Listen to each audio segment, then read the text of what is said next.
guys, it's Haley and welcome to another bookish video.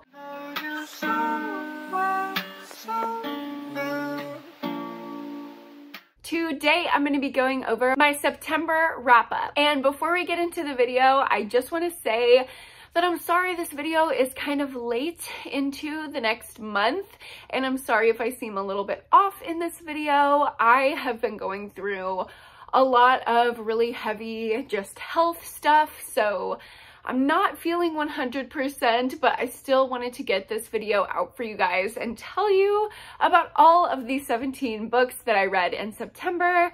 But if you're a religious person, I would appreciate prayers, and if you're not, I would appreciate some good vibes just sent. And please try to keep the comments positive because I'm going through a really hard time, so it's just hard to read comments like that whenever I really don't feel good and I'm in pain a lot of the time. So we're not gonna cry in this video. We are gonna talk about fun books to distract me from what I'm going through. And before we get into those books, I do want to thank our sponsor of today's video, which is Dossier. You guys know I absolutely love Dossier. They are such an affordable fragrance website. Here is an example of their cute little boxes that their fragrances come in. And then we have the cute perfume right here with the card that tells you all the information you need to know. So this that I have right here is called Ambery Cherry, and it is inspired by Tom Ford's Lost Cherry. So I've smelled that one in Sephora before and I really liked it. Oh my God, stop. It smells exactly like it as always. And this is one of their kind of gender neutral scents. I love the gender neutral scents on Dossier. Their perfumes are only $29 to $49 compared to luxury fragrances that can get up to like $200, especially for Tom Ford. So that is crazy. And here's our next one. Oh my gosh. We have Gourmand White Flowers, which smells exactly like Viktor and Rolf's Flower Bomb. Y'all, that is one of my favorite perfumes, and I haven't bought it in years because of Dossier. The staying power is exactly the same. The scent is exactly the same. It is luxury fragrance quality without the price tag. That is Dossier's entire gig, and you guys know I love them so much. So as always, I will have them linked down below. You can go to that link and use my code for a discount on Dossier. I know so many of you guys have ordered from them already with my code and loved your purchases. So if you're looking to treat yourself for Halloween, if you're a spooky girl and you need a spooky fragrance, go ahead and check out Dossier. Thank you again to Dossier for sponsoring this video, and let's go ahead and get into the wrap up. So as I said, I read 17 books this month in September, which is a total of 4,744 pages. And here is the mood breakdown. Of course, we have our standard dark, mysterious, and tense sections that are large and in charge, as they should be. But I read a pretty vast variety of paced books.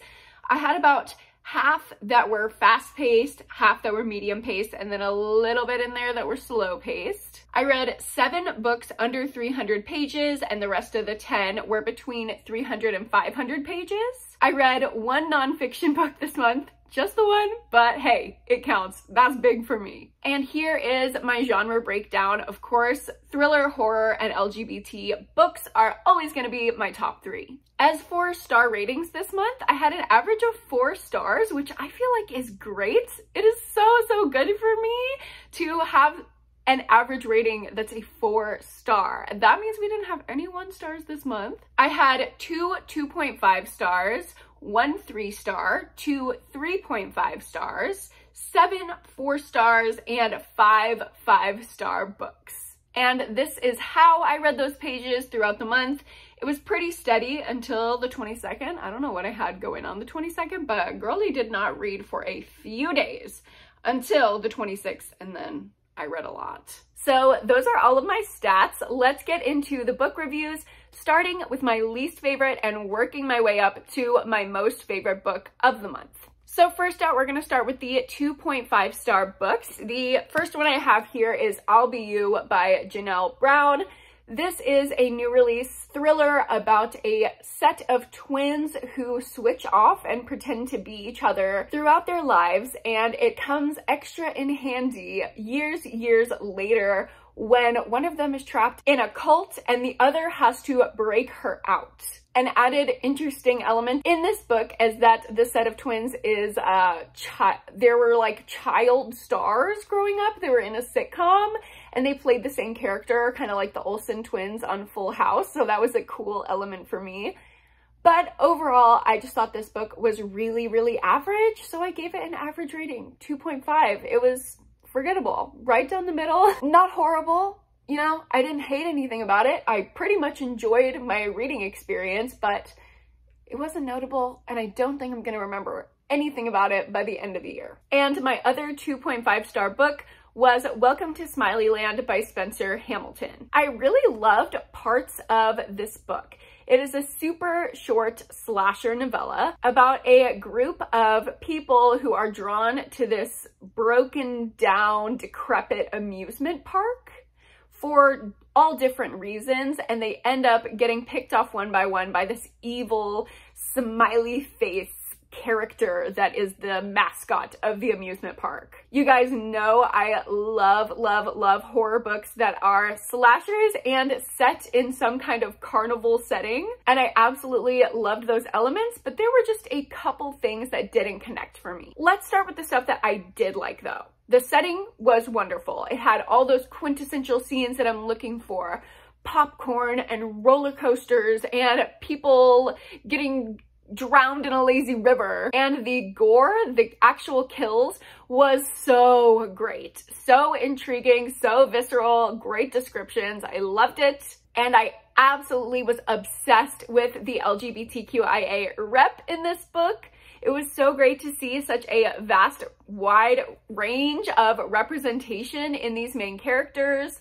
Our principal main character, and we follow their perspective, is a non-binary main character, which I hadn't seen before in horror, so I was super excited to follow a non-binary main character. I loved our main character.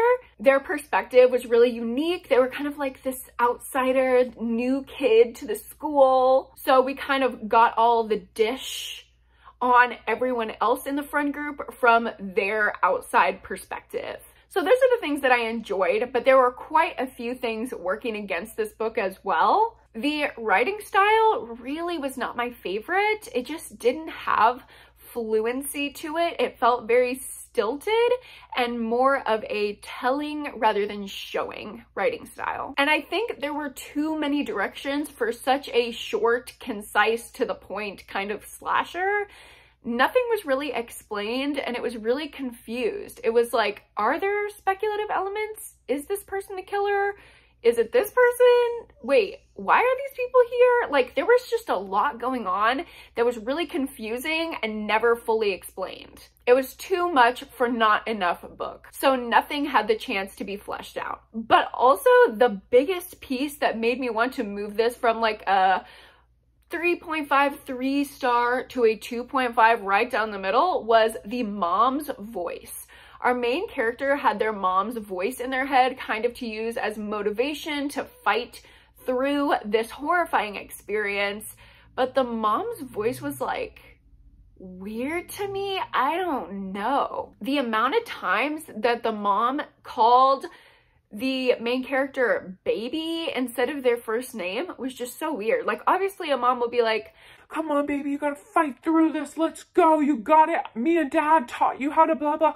Like, I get that, but if mom is starting every sentence, I kid you not, every sentence with baby and ending it with baby, that is weird, and it starts to feel like this is not a mom voice in their head, this is a Marilyn Monroe, like, Happy birthday, baby president. Let's fight through the slasher. Like, I don't know. It was just a very weird voice. It did not feel like mom. It felt like very unnecessary motivation, because I think getting chased by a killer smiley face mascot is enough motivation to like run like hell. So yeah, that was just a weird element that I did not love. Next up, we have my 3-star book that I read this month, which was Womb by Duncan Ralston. I had a lot of issues with this book. Unfortunately, I really did like the horror. I think it was a really well-written book and the gore was phenomenal. Now, you're probably wondering why I said, unfortunately, I enjoyed this book, and that is because there are some pretty racist elements in here, and I'm really confused as to why so few white reviewers aren't talking about this. I've seen a lot of reviewers of color really resonate with the critiques of this book, but not a lot of white reviewers echoing and amplifying those voices. So I cannot recommend this book because of the use of the N-word by a white author and by white characters in this book. I don't care if it's intended to be offensive. That's not horror. That's just gross. So I won't be going into all my thoughts on this book because I don't want to encourage anyone to pick it up, even though I did enjoy parts of it. If you want my full like 10-minute review where I really dive into this book, I will link the vlog where I read this book up above, but I'm just not going to waste any more time on this book. Next up, we have my 3.5-star books of the month. The first of which is The It Girl by Ruth Ware. I also read this in my new release thriller vlog. If you missed that one, I will link it for full thoughts. But basically, this is a dark academia thriller about a murder that took place a decade or so ago. And now the group of friends that was kind of involved in the murder is rethinking what happened and changing their perspective on who might have killed their friend when they were back in school. We follow a main character who's like a little investigative girl, and we flash back and forth to the past leading up to the murder and present day investigating what might have happened with fresh eyes. I really enjoyed this book. I thought the story was great. I was intrigued. I loved the setting, but the reason why it's a 3.5 is it is quite slow. This book is way too long. I'm sorry. No thriller needs to be over 400 pages, so it really started to drag. I had to take it from a 4-star to a 3.5 just because of that. But if you want my full thoughts on the plot and characters and things like that, watch the vlog. The other 3.5-star book that I read this month is So Happy For You by Celia Lasky. This is a contemporary... It's marketed as a thriller, but I don't know that I would call it a thriller. It's more of just a dark contemporary about female friendships with a lot of commentary on the wedding industry. And obviously I'm getting married next year, so I am fully immersed in wedding culture, and I was very ready for a critique of wedding culture because, trust me, it's very annoying, and there are people who will literally charge you out the ass the second you put the word wedding before anything. I've been dealing with it for months, and I was so ready to just read some sarcastic voice about that topic because that's what I had heard our main character was like in this book. We are following a girl who has just become her friend's maid of honor, but this takes place in a kind of like minute into the future world where wedding culture is insane. Things have progressed to a point where women are doing all of these kind of rituals to make sure that their marriage lasts a long time, including sacrificing bridesmaids, burning sage, like doing all of these really superstitious things. Ah! A book literally just fell on my head. Holy fuck. This whole wall is falling. Oh my god, please hold. I think I fixed it, so hopefully I don't get crushed to death. But yeah, that's basically the deal with this book. And I really wanted to like it, okay? I wanted to give this book a higher rating. I really wanted to enjoy it and connect with it. But I had big issues with the character development in this book. It's a highly character-driven novel, but both of our characters were very unlikable, both of our main characters, and not in a fun, thrillery kind of way. It was not like, ooh, these people are devious, they're gonna get each other, they're out to kill each other, oh my god, what's gonna happen between this bride and her maid of honor?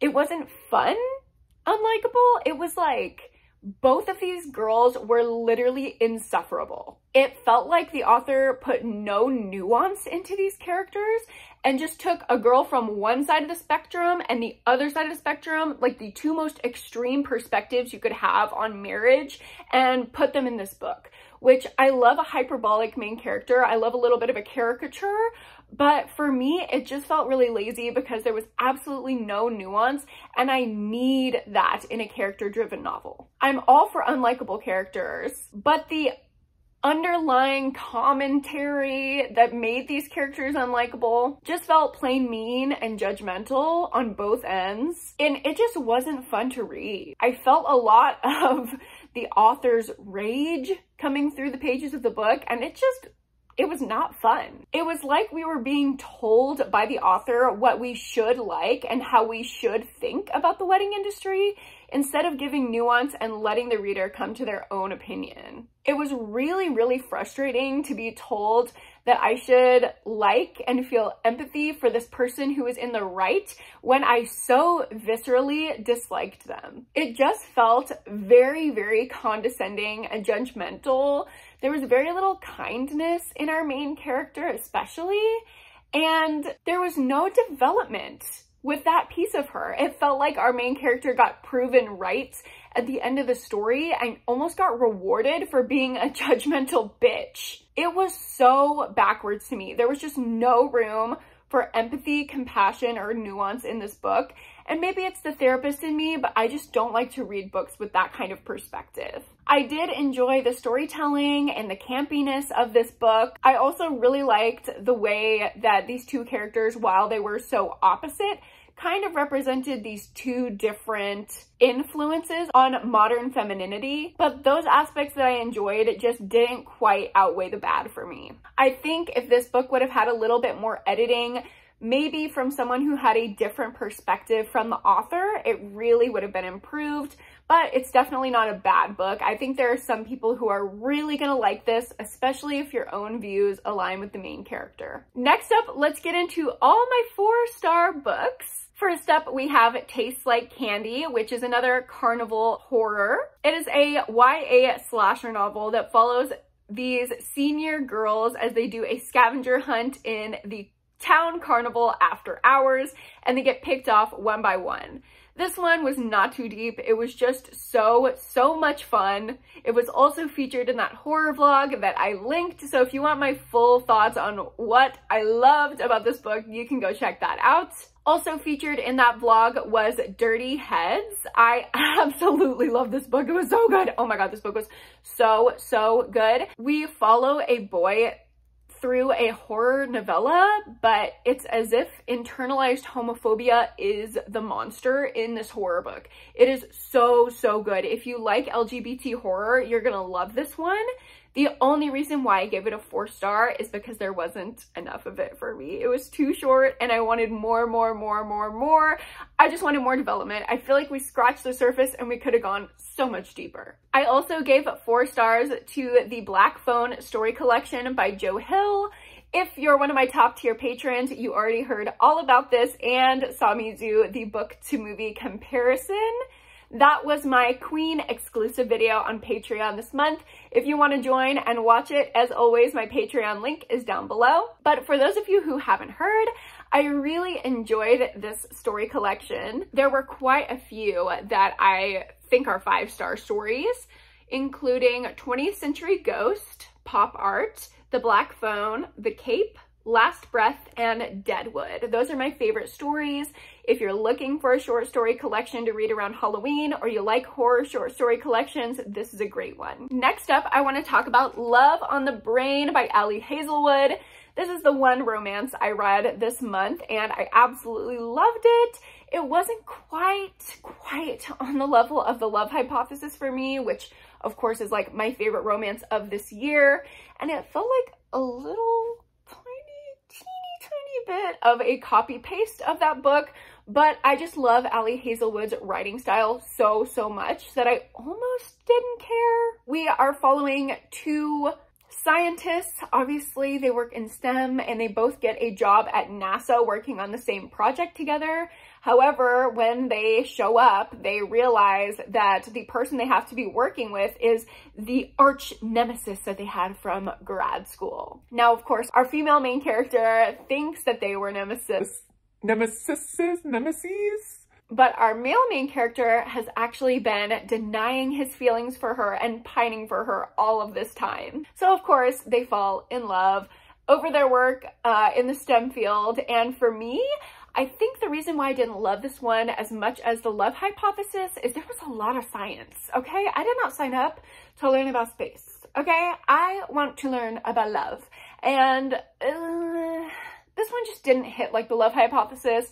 It wasn't a bad book. I liked it, 4 stars, enjoyable. Next, let's talk about All Good People Here by Ashley Flowers. This is a thriller that follows the disappearance of little girls around a town and the investigative journalist who is going to figure out who is behind these murders. It is structured a lot like the JonBenet Ramsey case, and that is the reason why I actually had to knock off a star here, because I really did like the structure of the story overall. I loved the characters, I loved the plot, except for the end, which set it up for a sequel, which I thought was kind of cheap. But for the most part, the star that I knocked off of this rating was simply because I got the ick from the story. It was a little bit too close to the inspiration real life case for me, and it felt really exploitative of the victims of the JonBenet Ramsey murder. I can't imagine how the Ramsey family feels about their real, true loss of their daughter being sensationalized in this way. It's not something that I agree with. It's not something that I like. If this thriller would have been original, it probably would have been a 5-star read for me, but because I can see the inspiration so clearly and it icked me out so much, it's a 4-star book. Now let's talk about Go Down Hard by Ali Seeley.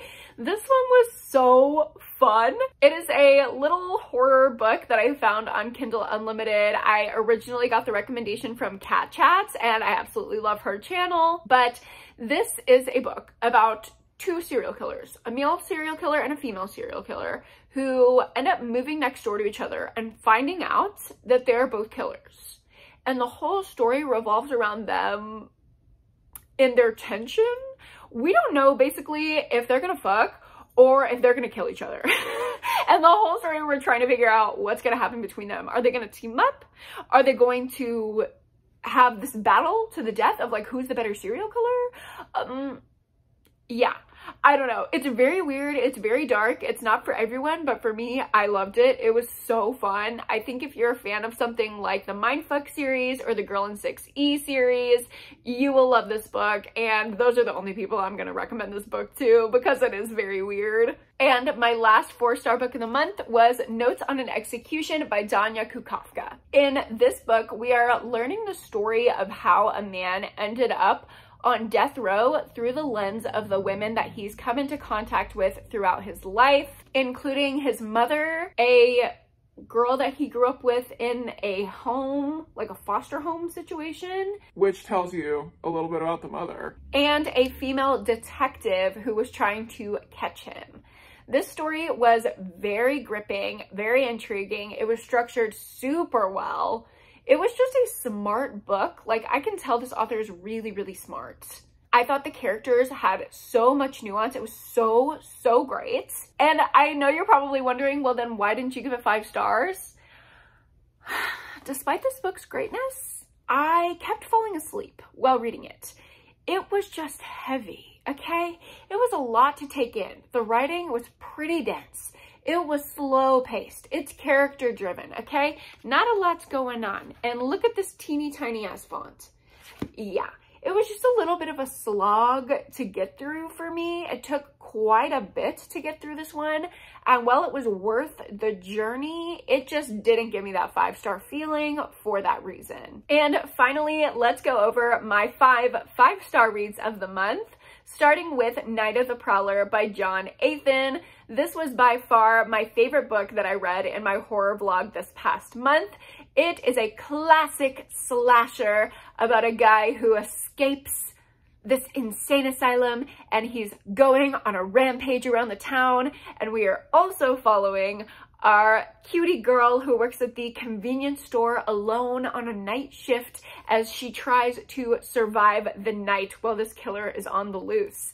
This is extreme horror, so be aware of that going in. There are a ton of trigger warnings and the gore and violence is extremely graphic. But if you like that kind of stuff, like me, you will love this book. It is just such a classic. It feels like a horror movie in book form, and that is everything that I want. So I absolutely loved it. I will continue to read from John Athan. I absolutely love everything that I've read from them. Another new horror favorite from that vlog is The Test by Sylvain Neuvel. And this one is for fans of Black Mirror. Okay, if you like Black Mirror, this is going to change your life. This book is a Black Mirror episode. And I go into a lot of depth about this book and my theories and just like thoughts in the vlog, but I'll just give you a brief overview here. Basically, this book turns a citizenship test in the UK into a life or death situation, which of course it does feel like a life or death situation for the people taking the test. But this just enhances the horror of it. And we follow a guy who is trying to get through the test as increasingly more horrifying things happen and he has to make moral dilemma kind of decisions. This book really makes you think. It is horror that has something to say, and you guys know I love that commentary. Next up, I want to talk about I'm Glad My Mom Died by Jeanette McCurdy. Obviously, I don't rate nonfiction books, especially memoirs, because it feels weird to rate someone's experience, but I had to give this book 5 stars because it is just so well written, okay? My 5 stars are not for the events that take place in this book. There's no plot, okay? This is her real life, but her writing is so phenomenal, so emotional in this memoir that I had to give it a 5 star. I mean, you can just tell this woman was born to write. I have never read a more enjoyable memoir. It was funny and real and genuine and dark and raw and beautiful. I mean, I could go on about this book, and I know so many people have. Hearing Jeanette McCurdy's experience as a child star was so interesting, and hearing her struggles with mental health were heartbreaking but also relatable. It also made my blood boil hearing about her experiences in therapy. As a therapist myself, it just made me sick knowing that majority of therapists out there are really not great. And unfortunately, she had some of those experiences, but it's great to hear a wide range of the reality of mental health, and especially from someone who I feel like a lot of millennial Gen Z cuspers were so familiar with and really looked up to. Like, I thought she was so cool knowing that all of this dark stuff was happening behind the scenes, and I actually related to her more than I thought. Was very validating in a weird way and refreshing to hear from someone who seemingly had a perfect life. But there are a lot of trigger warnings for this book. It goes into extreme detail about abuse by a caretaker and eating disorder. So if you have triggers like that, maybe don't go into this one, but if you can handle it, it was so great to read. My next favorite book of the month was A History of Wild Places by Shay Earnshaw, and I'm so glad I listened to you guys. You told me I would love this one, and I did. Where Notes on an Execution was slow in a way that made me want to fall asleep, this book was slow in the way that it kept me intrigued. It was just fast enough and would drop these little pieces like breadcrumbs, so I kept reading, but it was like this slow meandering experience that I felt like I was walking through a forest, like picking an apple and looking at the leaves and just like in this cozy, wintry atmosphere that I never wanted to leave. This book literally felt like transporting into another world. It is about this investigative journalist who has a special kind of speculative gift to find people. And he is looking for a missing woman who people believe got sucked into this cult. It has a lot of twists and turns, some visceral emotion in this book, wonderful character development, and a perfect setting. I literally can't critique it. Like, 10 out of 10, 10s across the board. It was so good. And I'm not even a fan of cult books. They don't intrigue me. In fact, I think they're pretty boring, but something about this, which obviously I'm not going to give away because it's a spoiler, but there was an element in this book that was so interesting to me. So I'm really interested to know y'all's thoughts. If you've read this book, let me know down below what you think. I want to have a conversation about this one in the comments because I definitely fall in the love it side of this book, but I know there's some people who are not a fan. I feel like this one's pretty divisive, but cool for me that I landed on the side of loving it. And by far, my favorite book that I read in September was The Last Housewife by Ashley Winstead. Dear God, this book means so much to me, and it's going to be really hard to talk about right now with all the health stuff that I'm going through, so I'm not going to go into too deep of detail because I did go into the detail already in my thriller vlog, but just know that the commentary in this book is so close to my heart, and I felt so seen while reading this book. This is a contemporary thriller about a woman who is just a housewife, and she's listening to a true crime podcast one day when she realizes the story she's listening to is about her ex-college roommates and her death. So she gets wrapped up in the investigation in present day, and we flash back and forth on a dual timeline from when they were in college, kind of the events leading up to the murder, plural, that take place in that timeline, and in present day as she's investigating and finding more and more out about the dark things that were happening under their nose as they were growing up. This one is really dark and really graphic, so know that before going in. I don't think this is going to be a book that a lot of people can handle, and it makes me really upset to see low ratings from people who are just being triggered by this book. I feel like you have to have some awareness and know that just because you're triggered by a book does not mean it deserves a low rating, okay? I will defend this book to my death because it has a lot of wonderful things to say, and I think this expands on feminist commentary in thrillers that really hasn't been said before. I felt so seen by this book. I think if you're a woman who has faced any kind of violence or abuse or manipulation in a relationship, this will really hit for you. And for me, it's really obvious when someone hasn't experienced that and doesn't connect to this book because of the way that they talk about it. This book is so important and so precious, and it's perfect. It touches on so much in such a subtle, nuanced way. I am obsessed with this book. It is my favorite book that I maybe have ever read other than Pretty Girls by Karen Slaughter. And I think it does a really similar thing to Pretty Girls, where it puts a woman who has never been in the driver's seat and just lets her go. And I felt that empowerment in every page. Okay, started the video wanting to cry, ended the video wanting to cry. This has just been an emotional roller coaster of a wrap up, but thank you so much for watching. I hope you enjoyed and got a couple good recommendations from this video. If you liked it, go ahead and give me a like and subscribe to my channel if you haven't already. Thank you so much again to Dossier for sponsoring this video. Don't forget to check them out down below and go to therapy and read a book this week. I will see you guys in my next one. Bye!